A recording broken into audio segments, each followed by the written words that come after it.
recoger y ponerle voz, sin lugar a dudas, muy lejos de su acierto literario y de su voz al pregón que nos hiciera para siempre Manolo Cañizares, me toca presentar al glosador de este año. Cuando hablamos, Ramón y yo, para presentar al glosador, pues la verdad es que empecé a darle vueltas. Me consta que Antonio Gutiérrez no es amigo de extensos tratamientos y que siempre ha buscado, por lo menos aquí, firmar como oriolano y poco más. Pensé también, me hubiera costado poco apenas levantar un teléfono, saber algo de esa parte de su vida que puede quedar en anécdota y haberla contado. Podía haberme ido a su extenso currículum, a hablarles de los años al frente, primero en el Comité Ejecutivo y posteriormente como secretario general de Comisiones Obreras, a su labor, quizá y sobre todo, es una opinión personal, de educación en este país, en donde toda la vida se nos había pintado con ese cuadro de Goya de los dos hombres enterrados hasta las rodillas y dándose garrotazos. Si quizá podría llegar a algunas de sus afirmaciones de hombre de mano tendida, de hombre que no ha renunciado nunca a la lucha, pero que ha sabido también llegar al trato, llegar al acuerdo. Podría haber buscado al Antonio Gutiérrez de Santo Domingo, al Antonio Gutiérrez de la Mancebería. Él se firma cuando escribe cosas de Orihuela como oriolano de la Mancebería, pero no sabía. Leía el otro día un durísimo y aclaratorio artículo suyo, extenso en El País. También podía haber cogido algunos retazos de Esto no es una guerra sino una masacre, que así se titulaba. Pero simplemente he llegado a una conclusión y esa será mi única presentación de don Antonio Gutiérrez Vergara.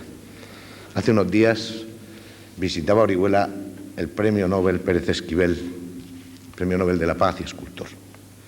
Tuve la oportunidad de entrevistarle y le pregunté que con la que estaba cayendo, si los hombres como él, que habían ostentado el Nobel de la Paz, no se sentían en cierto modo fracasados. Y me dijo, no, un hombre que lucha nunca fracasa. Señoras y señores, con ustedes un hombre que no fracasará nunca porque mantiene permanentemente la lucha. El ilustrísimo señor don Antonio Gutiérrez Vergara.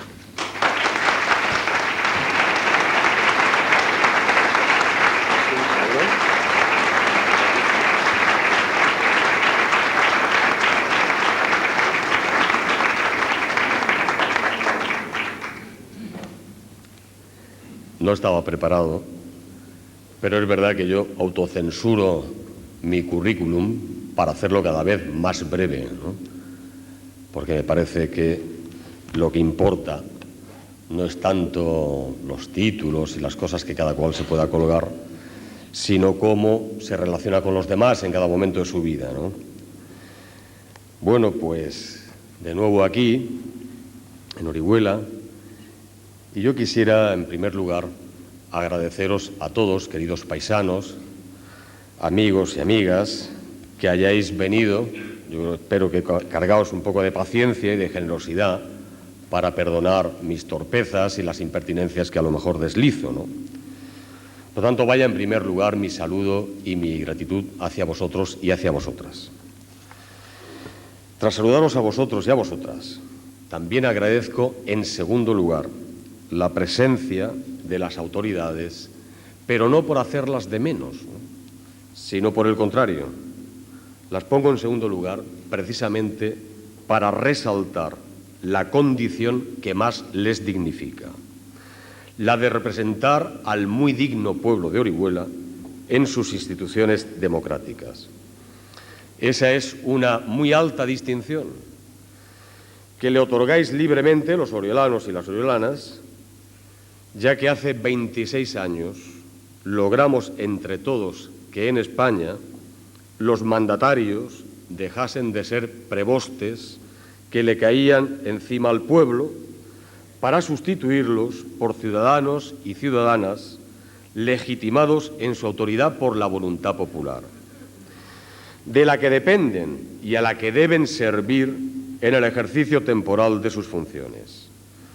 Os siguen, pues, en el escalafón, aunque las convencionales y anticuadas reglas del protocolo oficial aún no se hayan modificado, para hacerles el más alto honor que les corresponde. Un honor que está por encima de los títulos propios que merecidamente puedan haber alcanzado con sus esfuerzos personales. Y, desde luego, más aún que aquellos otros títulos que hayan podido heredar. Porque las autoridades de la España de hoy surgen de la más respetable de las cunas, la que colectivamente tejéis en el libre ejercicio de vuestros derechos. Bueno, en esta ocasión yo me dejé embolicar, como se dice en Orihuela, por Ramón Sáez, para glosar el pregón de este año. A él y a toda la sociedad Compañía de Armados les quiero agradecer el honor que me han hecho, y lo voy a hacer con mi más profundo reconocimiento por lo que nos dan a los oriolanos cada año. Se suele decir que sarna con gusto no pica, y en consecuencia podría pensarse que su dedicación a los armados queda compensada con el gusto que les proporciona desfilar en la Semana Santa.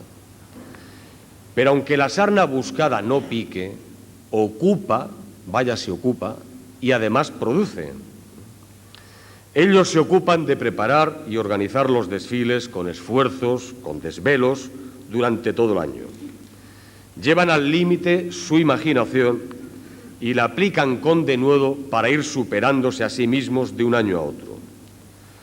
Ponen toda su pasión en ello, porque saben que las únicas cosas que alientan la vida son las que se hacen apasionadamente. Las demás apenas sirven para que podamos seguir subsistiendo, simplemente. Las que valen la pena son las cosas que se hacen con pasión. Y los armados nos producen algo tan importante que tiene uno que ir haciéndose mayor para calibrarlo bien. Ellos nos aportan los ratos de alegría por los que vale la pena vivir, y que tienen más valor esos ratos cuanto más humildes son nuestras propias vidas. Yo pienso que la memoria de los pobres es más frágil que la de los ricos, porque quienes pasan más penurias pocos recuerdos tienen en los que regodearse.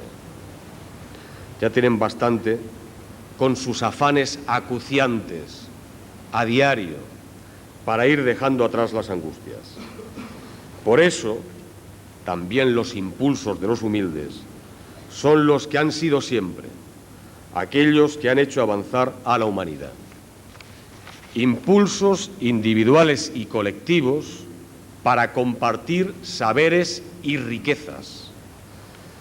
Saberes y conocimientos que se reservaban unos pocos para que la mayoría siguiese resignada en la pobreza y en la ignorancia, como si ambas calamidades fuesen engendradas al mismo tiempo por una especie de fatalidad de orden sobrenatural.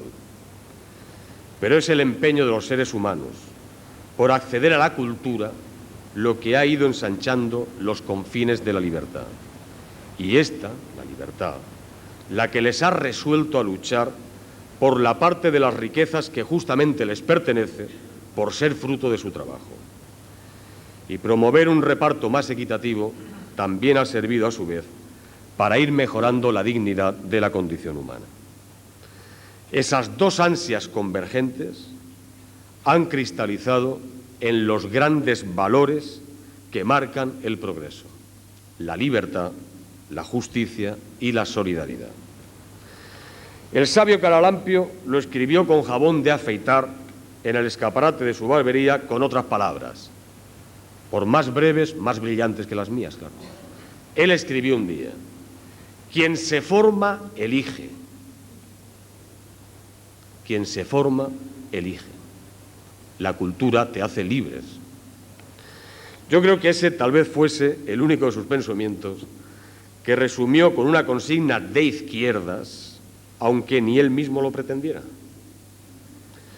Los armaos, los festeros y cuantos enriquecen las tradiciones de un pueblo con nuevas alegrías, además de salvar esas tradiciones del tradicionalismo rancio, que es cosa bien distinta y que es el que termina asfixiando las tradiciones, además de eso, nos dan algo de ese aliento que necesitamos para seguir peleando por la vida y además nutren nuestras memorias con entrañables recuerdos, también la mía.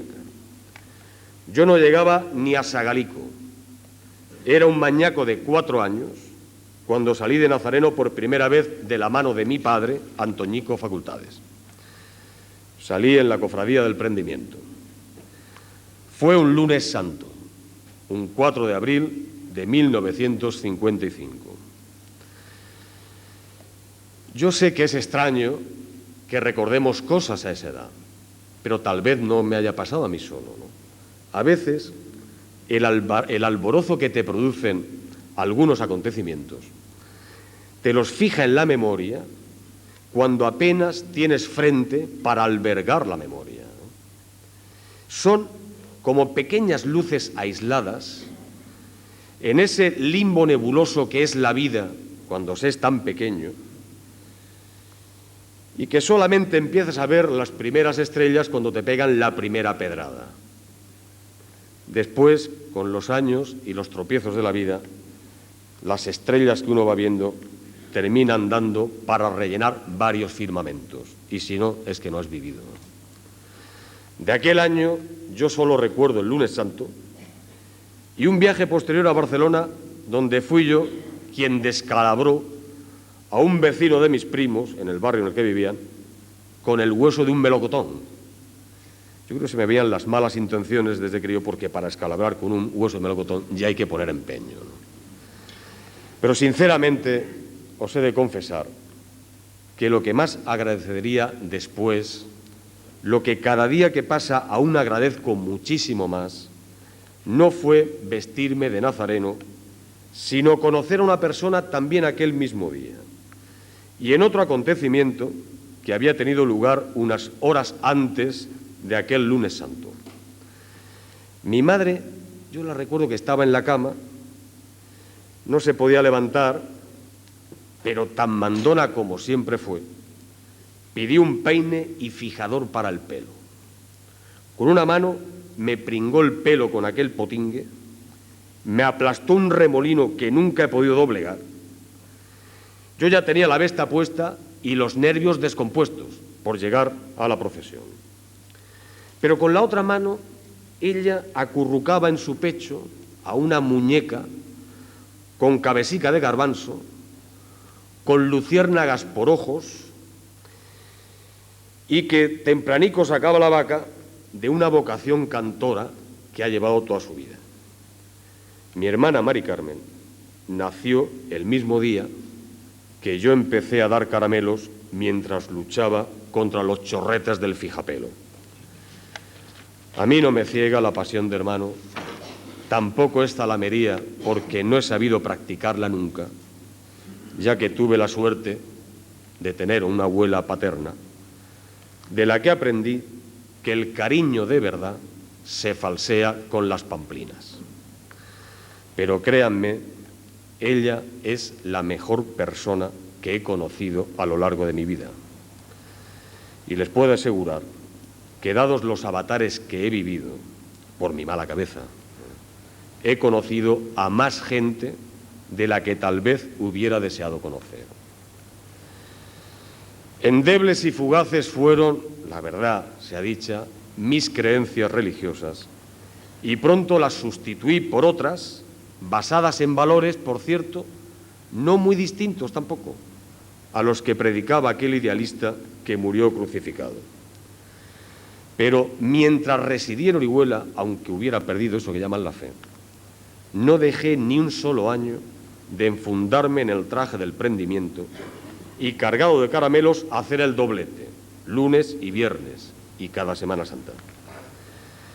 Pero es ahora cuando comprendo al forzar mi memoria, he comprendido por qué valoraba yo tanto salir cada año y sobre todo he descubierto a quién le debo la emoción que renovaba cada vez que lograba salir. El secreto residía en algo muy sencillo. El secreto era una argucia de mi padre, que él siempre utilizaba y que por mi ingenuidad yo siempre picaba en esa argucia. Él era socio fundador del Prendimiento. Los iba a dar de baja por unos cuantos duros, ¿no?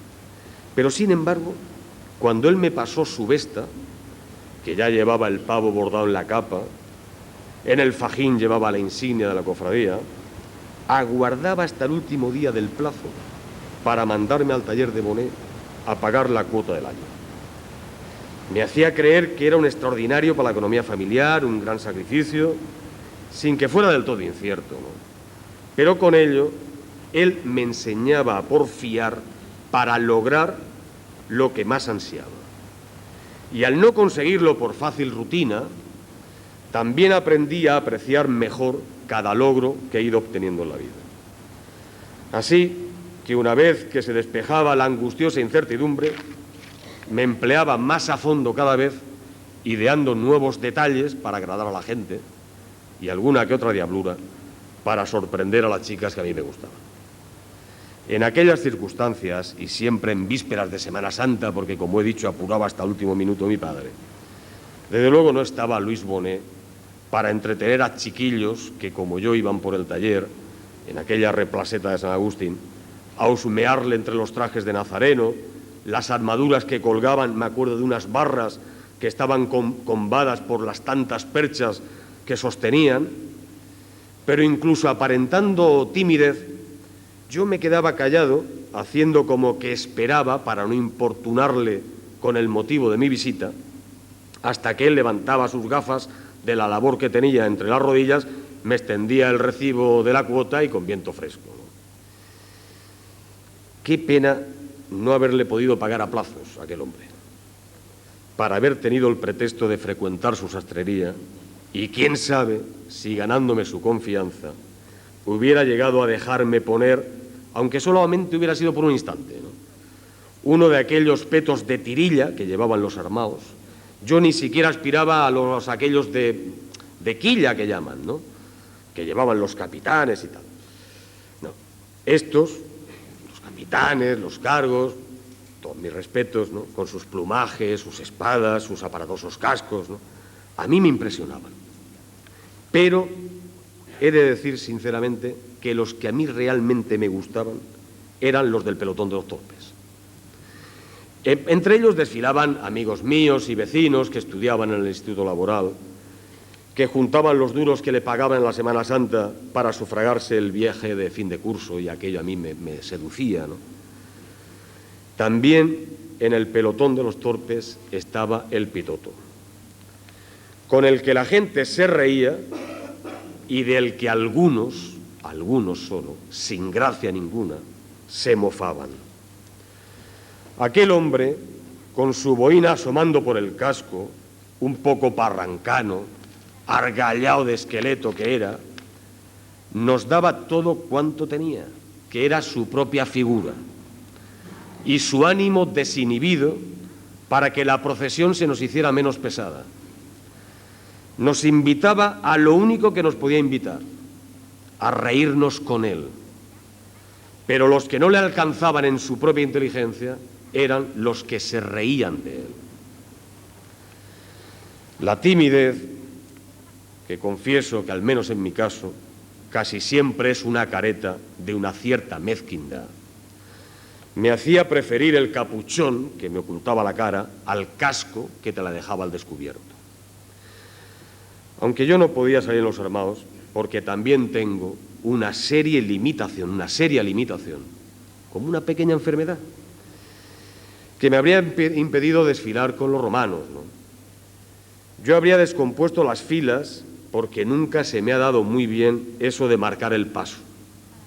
Yo ya lo pasé muy mal cuando los cirios con cable, que por fuerza me hacían guardar la alineación, fueron sustituidos por los de pila, con lo que siempre me rezagaba dando caramelos y el cofrade de turno tenía que venir en mi busca llamándome siempre la atención, a mí aquello, aun debajo del capuchón, me ponía colorado, ¿no? Bueno, yo elegí ser el único director de mis propios pasos y me fui con apenas 17 años recién cumplidos a dar tumbos por universidades y por tajos de los más variopintos para procurarme el sustento, ya que me habían denegado la beca al terminar el preu aquí en Orihuela. Por esa enfermedad, una enfermedad que es un escoramiento hacia la izquierda, que empecé a sufrir desde muy temprana edad. Y tampoco pudieron curármelo con el jarabe de palo que administraban entonces unos médicos que se vestían con camisa azul los días de diario, de guerrera blanca con charreteras y banda cruzada el día que conmemoraban que su patrón se había levantado y caminado sobre la cabeza de los españoles. Seguramente porque aquel era un señor bajito y tal vez le dio un arrebato de complejo de inferioridad. La cuestión es que por culpa de aquel levantisco manda más, yo, que nunca he perdido mi vínculo con Orihuela, no pude volver por aquí en algunos años, hasta que, ciego de nostalgia y de rabia por no poder abrazar a mi gente y por no poderme dar una vuelta por los puentes, me presenté de improviso. Hice que mi abuela se pusiera su delantal negro a cuadros blancos, que se pusiera unos alpargates recién comprados en el mercado del martes. La cogí del brazo y me la llevé a los andenes, ella, como dice la Martirio, sencilla pero arreglada, y yo con una orden de búsqueda y captura. El temblor de mi abuela llegó al sofoco cuando de frente nos topamos nada menos que con don Atanasio, quien, como supe después, de muy mala gana el hombre, y porque no le quedaba más remedio por obligación de su cargo, había tenido que acompañar a la Brigada Político-Social de Elche a traquear la puerta de la casa de mis padres en la Mancebería a muy altas horas de la madrugada, y mientras uno de aquellos policías forasteros sujetaba a mi padre, el otro obligaba a mi hermana a escribirle en un papel de estraza mi dirección en Valencia. Pero don Atanasio, al llegar a nuestra altura, no solamente no me detuvo, tampoco hizo la vista gorda, que es lo que yo creo que tiene más valor. Aquel hombre me saludó con respeto. Y yo además le vi como un punto de picardía cómplice en la mirada que nos cruzamos. Más por el alivio que le supuso a mi abuela, que por desvanecer mis peores presagios, yo siempre le estuve agradecido a aquel hombre. Pero también confieso ahora que nunca me atreví a demostrárselo en vida. Tal vez por temor a colocarle en una incómoda posición. O quizás, por la estúpida altivez que tiene uno a los 20 años. Es la primera vez que lo cuento públicamente. Y lo hago por saldar, aunque sea tarde, esa deuda puntual de gratitud que no fui capaz de pagarle a su debido tiempo. Sin embargo, también me gustaría solicitar humildemente y a quien corresponda que, procediendo con sana paz, en concordia, sin el más mínimo atisbo de revanchismo alguno, que esos son los pilares de la reconciliación entre los españoles con los que hemos construido la democracia y en la que convivimos. Y lo hemos logrado tras haber devuelto al cuarto trastero de nuestra memoria histórica la unidad de destino en lo universal con la que aquel señor bajito asfixió durante 40 años la rica pluralidad de España. Yo en esas condiciones de respeto, de concordia, si es posible pido que se haga lo propio con su busto, que aún sigue estropeando la estética de nuestra bella y recién remozada glorieta.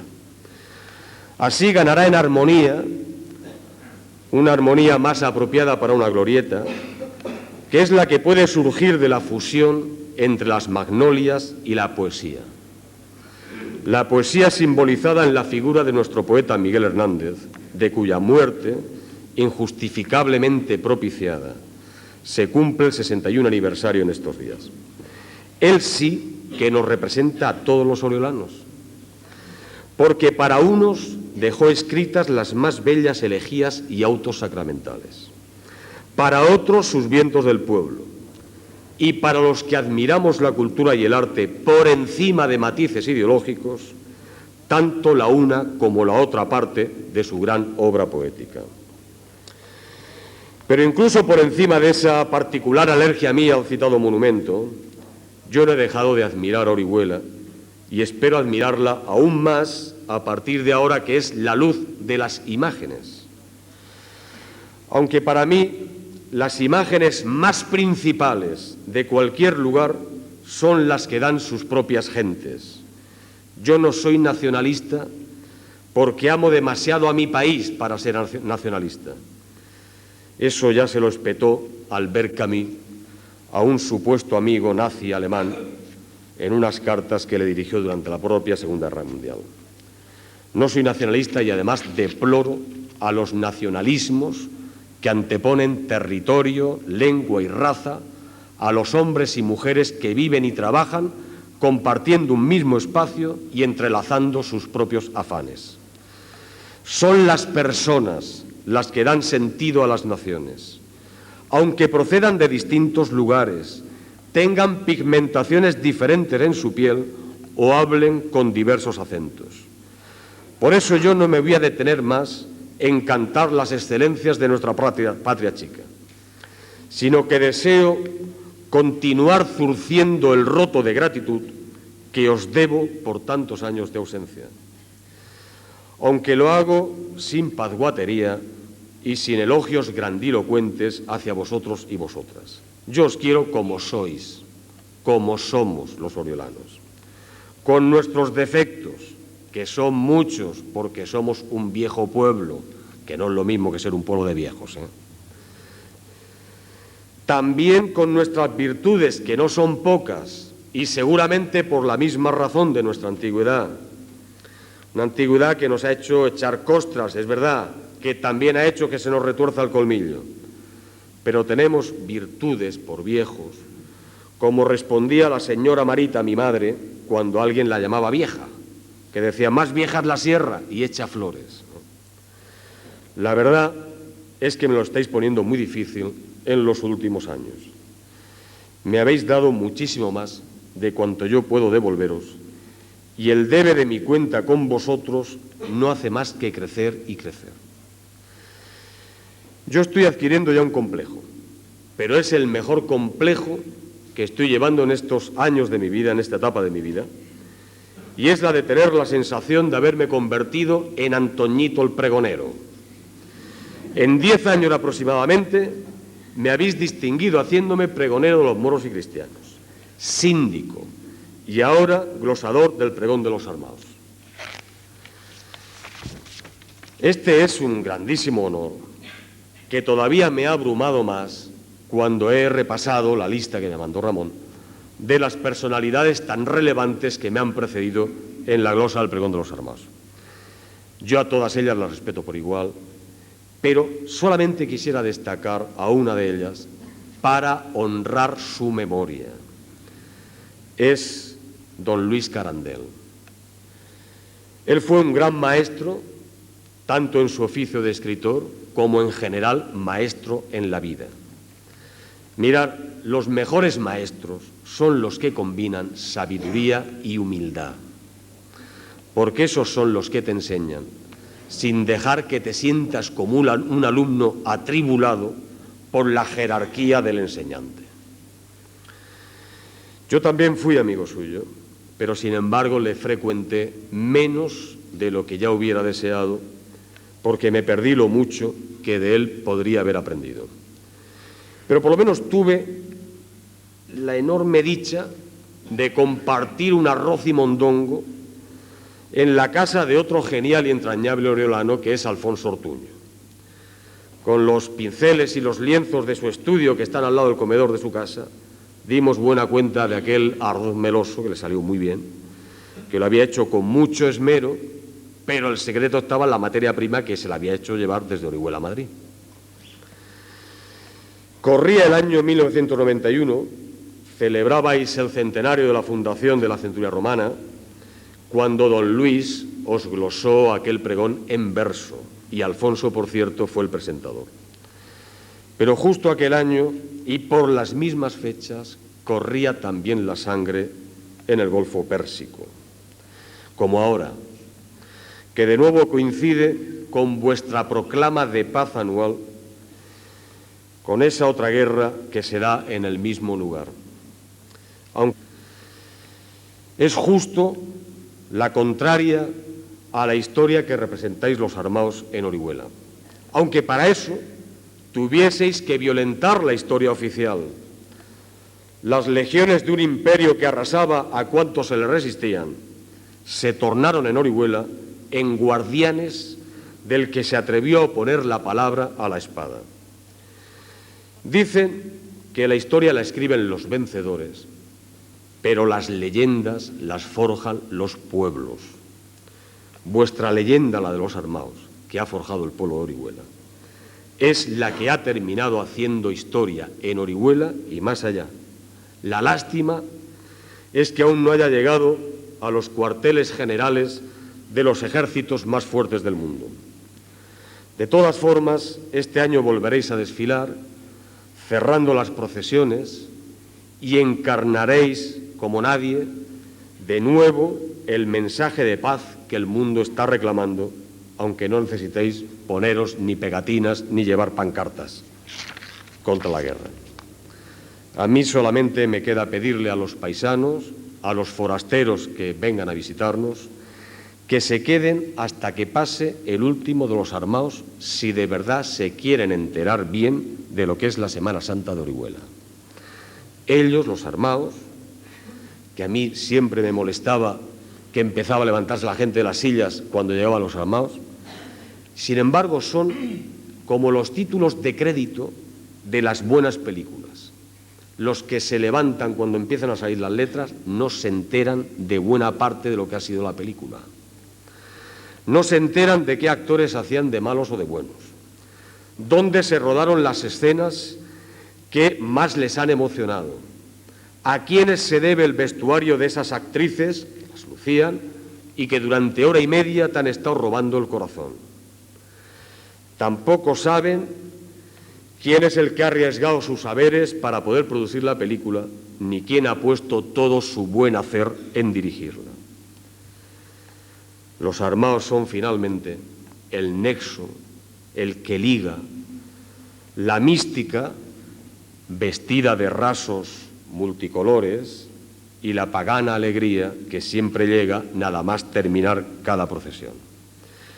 Alegría cantada al son del turuta, aderezada con el arroz con col y con las nueces, esas nueces que siempre tienen que estar dispuestas para que nos las sigan cascando todas las isabelitas de nuestros amores. Muchas gracias y un abrazo para toda la gente de Orihuela.